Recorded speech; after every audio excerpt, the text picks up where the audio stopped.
Hi, this is Tracy Hales Vast with Right On Four Corners. Today I'm excited to talk to Kathy Barco about her book Storytime and Beyond, Having Fun with Early Literacy. Hi, Kathy. Hi, Tracy. Congratulations on your book award for the Activity Book Award with New Mexico Arizona Books, Storytime and Beyond. Well, I was really thrilled to win that book award. I've had other books that have won awards with those awards, and but this one is especially close to my heart. So when my name was called, I was super excited, and I was also excited because activity book was the very first category in the list, so I didn't have to wait interminable minutes, for the category to come up. So yet another reason for loving the alphabet. There you go. I really enjoyed the book. So it's sort of geared toward librarians and young leaders of children, right? Like teachers? And teachers, well, or preschool teachers, Uh-huh. even literacy coaches. Ah, And also, I think that parents, grandparents, and caregivers can find ideas in there.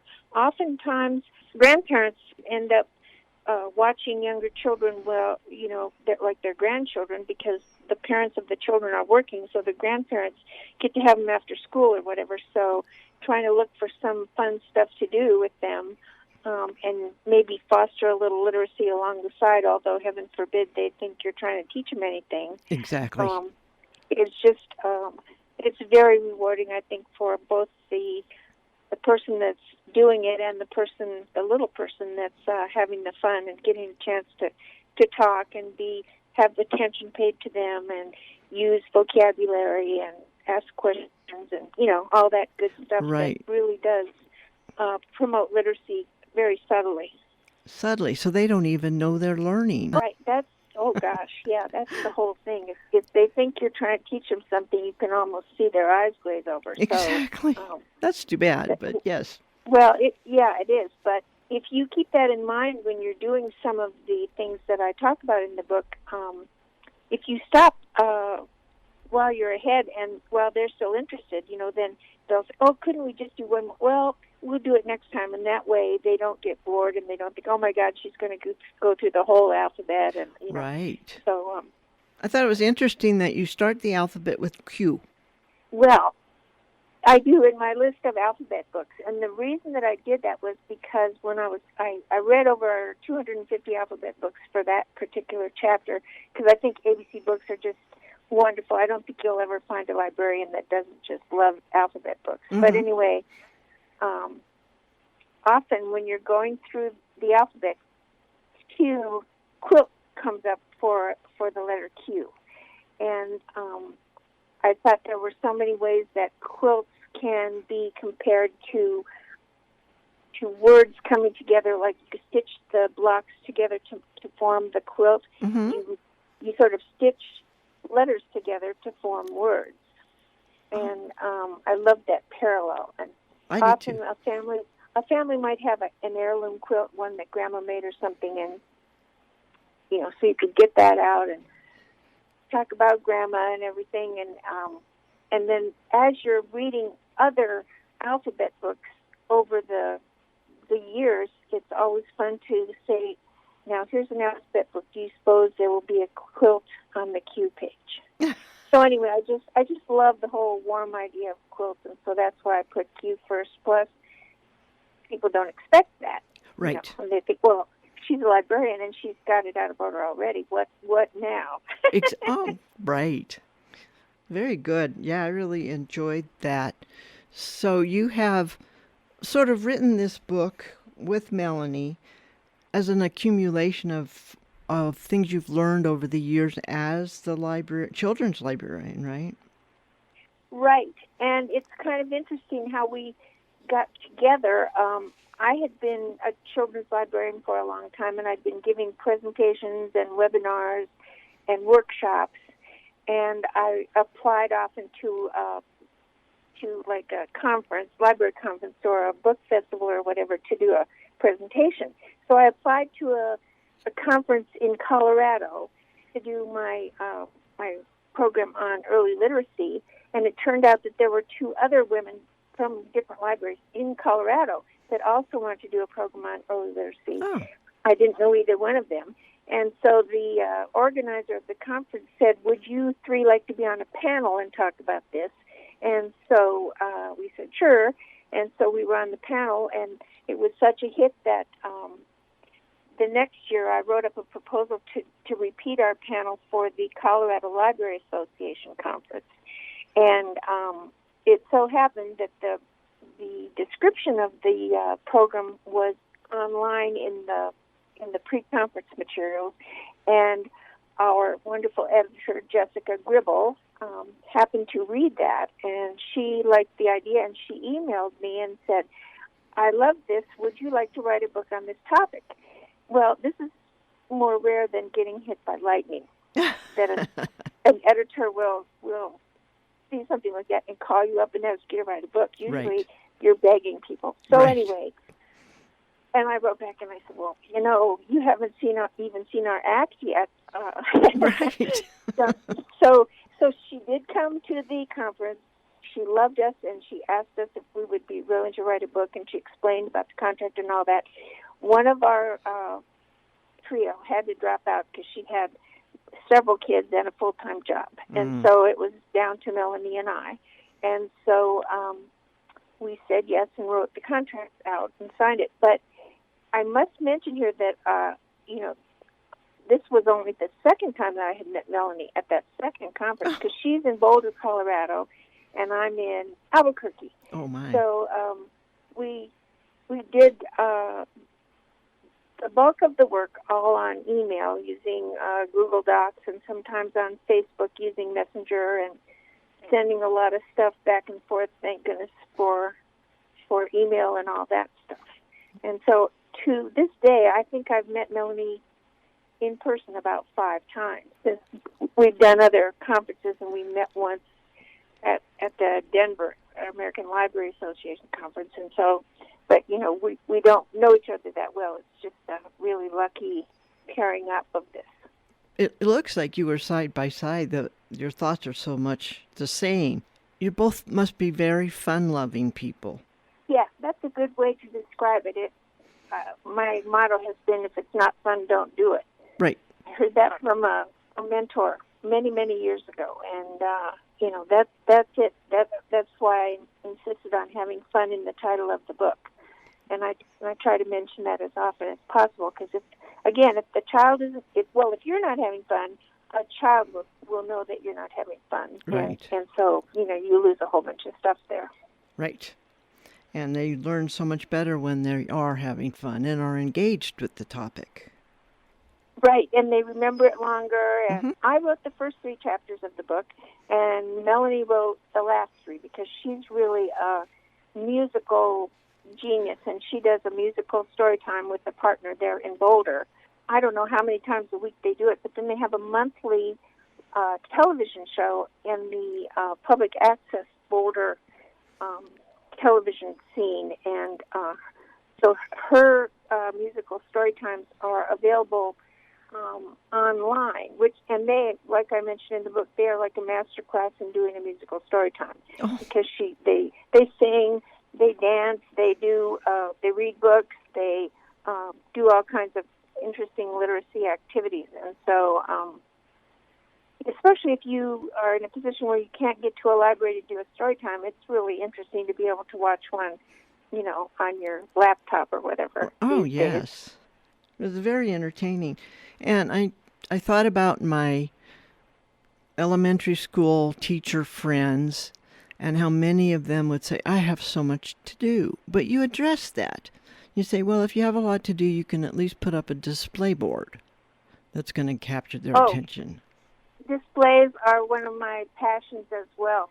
From my early days as a librarian, because the thing is, the display is on the job all the time. Right. So it might be a bulletin board or a display case or a curio cabinet or something like that. And oftentimes, youngsters don't respond to a poster, or there may be letters on the wall spelling something out, but that doesn't mean too much to them. But if they see something in a case, what I call actual physical items that tie in with whatever you might be talking about in your display, that is what draws them over there to look at it, and then they notice, oh, hey, there are books on this topic or whatever, or they'll say, hey, Mom, how come there are all these tiny little skeletons in this display case? That was one I did for my Day of the Dead display, and that was a real crowd pleaser. I can imagine. But I stress you have to have something sparkly, sequins or glitter or that foil shred that you can get to put into a gift package. All those things catch their eye, and it just takes a second for them to be snagged. And that's what it takes. How very fun. Well, you have to be subtle and crafty, but once you got them hooked, then you're lucky. That's right. Yeah, you talk about doodads and you even have a vest that you have writing on for them. Yes, I have my sequined vest that says ABC Library on the back. I wore that when I was a literacy coordinator for the Albuquerque-Bernalillo County Public Library for a few years, and that's what I retired as. I would do training for not only for librarians but also for parents, grandparents, caregivers, preschool staff, and preschool parents, and I would wear that vest because it's Albuquerque-Bernalillo County Library, but they called it the ABC Library, so that was a perfect tie-in with the alphabet. Right. Perfect. So, plus sequins are, who doesn't love sequins? Exactly. Well, as fun as the book is, and as fun as the activities in it are, it's very well researched and referenced. Well, thank you. Well, one thing I would mention to any aspiring authors out there, especially if they're librarians, if you're doing displays or story times or any kind of these activities, keep extensive notes and take photos with your phone and have them so that someday you may decide to, for example, somebody asked me, she said, I've been thinking about doing a presentation at a conference about displays, and I wrote back to her and I said, oh, you must do it, because that can lead on to so many other things. Like I did one at our New Mexico Library Association conference on displays. And then, since I had it already done and I had the PowerPoint done, I sort of shopped it around to a couple of other conferences and got lucky and got accepted to do it at those. So I refined it depending on where I was going. And then somebody passed along my name to a person that puts on webinars nationwide, and so it ended up I've done like 6 or 7 webinars on various topics, and I basically workshopped my all 3 of my chapters in the book via presentations and webinars, and so it was almost like a no-brainer to say, well, heck yes, I can turn these things into book chapters, and it's just so exciting. It is exciting. This isn't your only book, though, is it? No, it's my 5th book, incredibly. The first 2 were called Breakfast Santa Fe Style and Breakfast New Mexico Style, and I co-wrote those with a co-worker when I was working at the New Mexico State Library in Santa Fe. I was the youth services coordinator, and Valerie Nye was a public libraries consultant, and we were traveling around the state a lot, giving presentations and consulting and stuff like that. And so we said one time, we should write a book about something. And she said, how about where to eat in New Mexico? And I said, that's too broad. And then she said, how about where to eat in Santa Fe? And I said, that's too expensive. And so then I said, what about breakfast in Santa Fe? Because you can usually afford breakfast. Right. And so it's not a cookbook, it's a guidebook. And we visited a whole bunch of restaurants in Santa Fe. This is called research. And you can, this was tough, man. Right. Tough job. Yeah, yeah.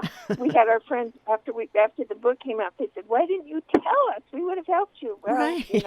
some things you got to do on your own. But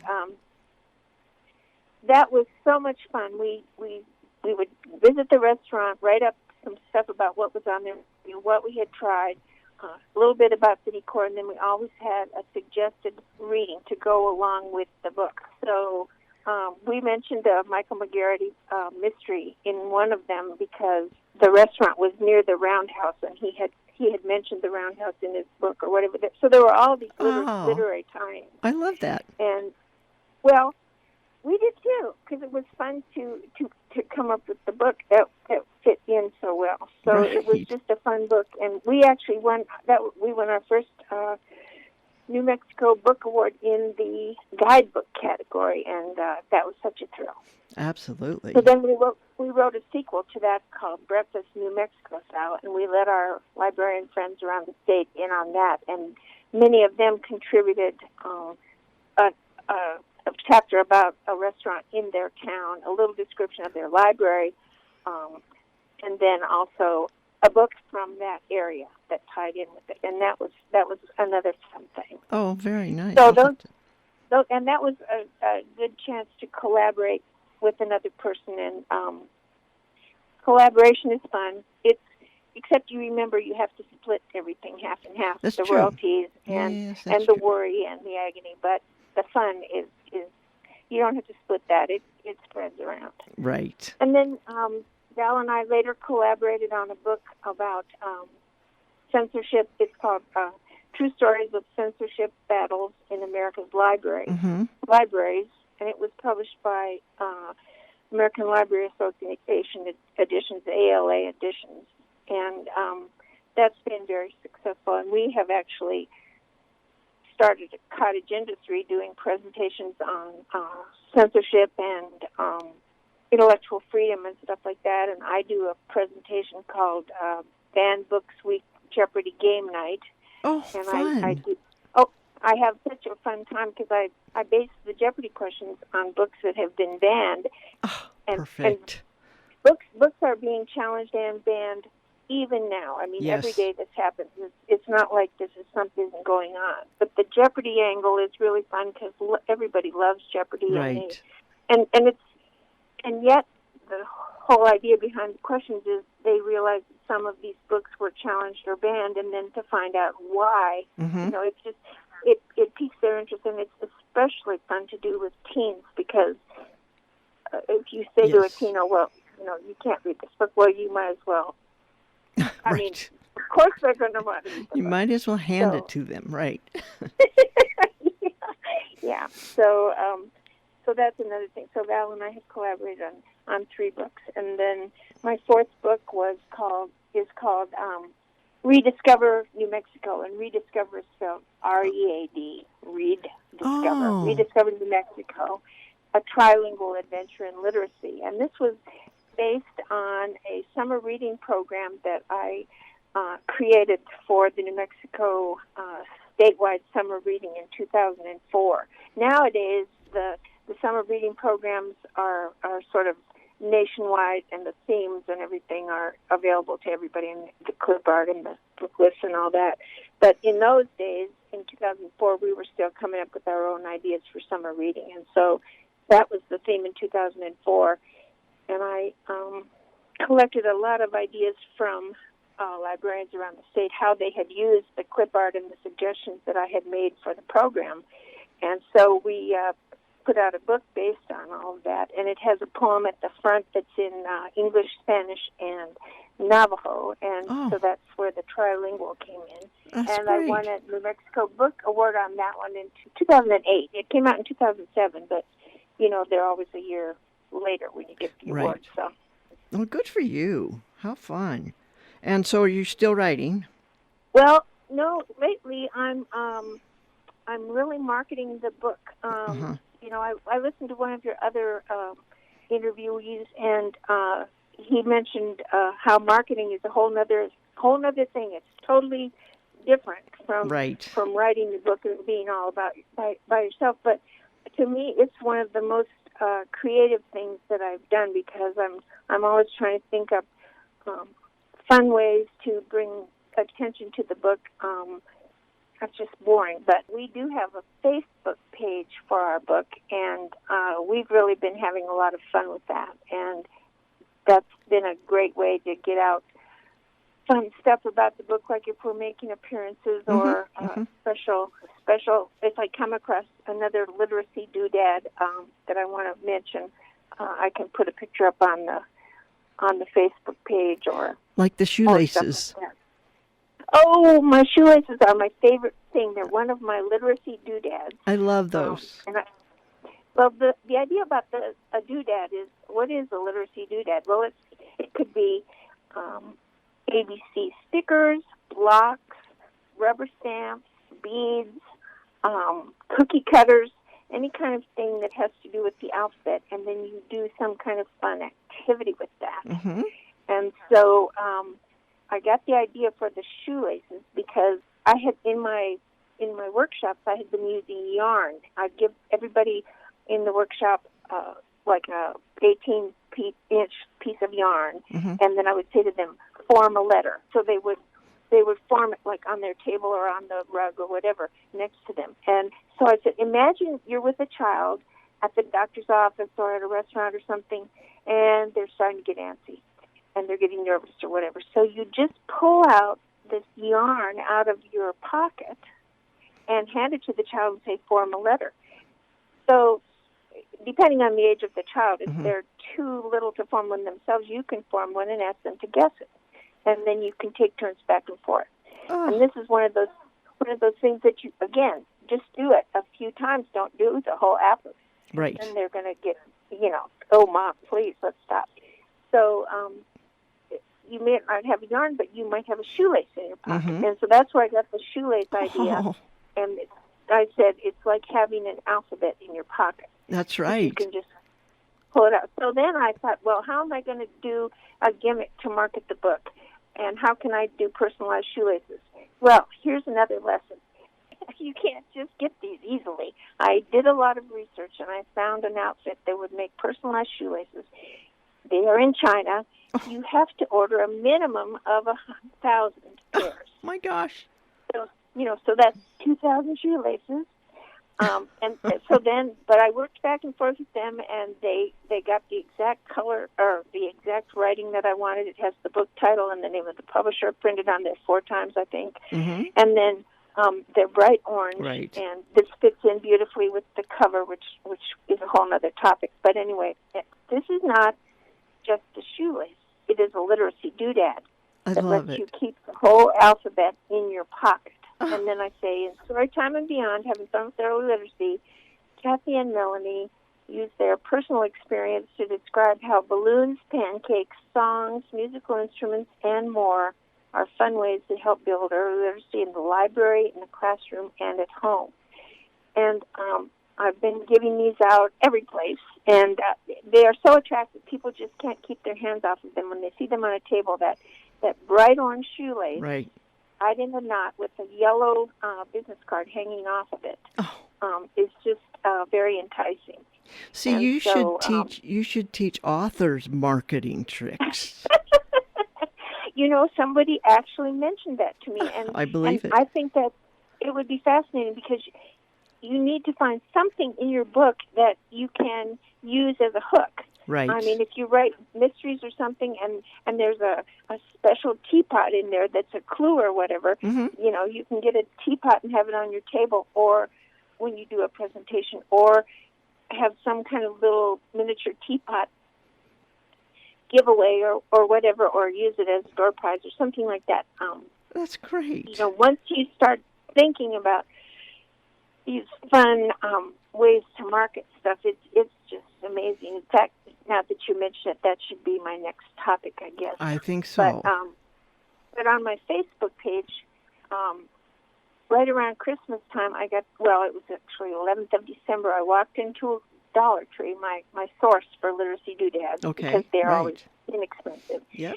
They had some children's Christmas stockings that came with a set of iron-on letters, and there were like 300 letters, on the page. So you could cut out then whatever letters you needed for that child's name and iron it on. Oh, I love And I that. said, well, me too. I said to my friend who was with me, I said, this is a literacy doodad. And she said, Kathy, you are the doodad diva. And so... The doodad so, diva. I love it. Yes. Yeah. So that inspired me to put together a list of gift suggestions that I called the 12 Days of Doodads. And I suggested giving one or more of them to your friends or your early reader parents or literacy coaches or grandparents or teachers or librarians or even yourself. And so then over the next 12 days, I can't believe I did this. I mean, coming up to Christmas every day, I came up with the different 12 days of doodads to put onto the website. And of course, so I just had one day to do each one. It wasn't like I planned this out. So this was very exciting. And the ultimate, some of the favorite ones were the ABC pancakes, and then the ABC. The corollary to that is the ABC waffles. Waffles are easy because they already have a grid on them, and you can just fill in the little teeny squares with chocolate chips or whatever to spell out a letter. And then I did personalized mini pizzas, which was a whole other trip. But I have these tiny little, well, they're 1.5-inch size. They're like a cookie cutter, except and they're the alphabet. So you punch out, get this, out of cheese slices, you punch out the name or whatever, and then you put it on the pizza. Oh, perfect. I have them on my Facebook page. So anybody that is interested in going to my Facebook page, it's called Storytime ampersand Beyond. The 12 Days of Doodads are there, and you can see the personalized pizza. For one day, I did a personalized tostada. Oh. And it says it says Feliz 2020. Feliz 2020 using the cheese punched out with those little cookie cutters. But you can imagine doing an activity like this with a youngster, punching out their name and putting it on their very own pizza with their own ingredients that they want. Right. And here you are, you're talking back and forth about what's happening. You might check out a book about pizza from the library, or you might go to the store and buy pizza ingredients and talking about, looking at the labels. All this is really subtle literacy stuff, but yet they'll remember this, and all this stuff kind of goes together in their mind, hopefully. And I think I've kind of explained what the doodads are. I might explain a little bit about why I like the ABC books, and I also might read a little bit about the pancakes. Let me read the ABC books first. Okay. Just a second. Okay, and this is another thing that's really very important to me. When thinking about literacy, I've always felt it's crucial to consider older youngsters and adults who have been struggling with reading. Mm-hmm. These folks would no doubt be offended by a baby or kiddie alphabet book, which can generally be found in profusion in most libraries. But lots of ABC books aren't designed for babies or kids anyway. Many of those were the inspiration for my mini adventures that I described in my alphabet chapter. For example, the Skull Alphabet book by Jerry Pallotta. The very first sentence is, "This is a science book about mammal skulls." Who could resist that? His illustrations are amazing. Just imagine a youngster who's into art and seeing those illustrations and then not actually realizing that they're reading an alphabet book. Again, that subtle thing, but if you start looking for ABC books, you would just be amazed. And another favorite one of mine is called the Dinosaur Encyclopedia. There's a dinosaur for almost every letter, and so a youngster could look up their letter and see what the dinosaur is for that letter, and then have that tie in with their initials and their monogram, and all these things are just interleaved and threaded together. It's fantastic. Well, Kathy, it has been so much fun talking with you, and I wish we had more time.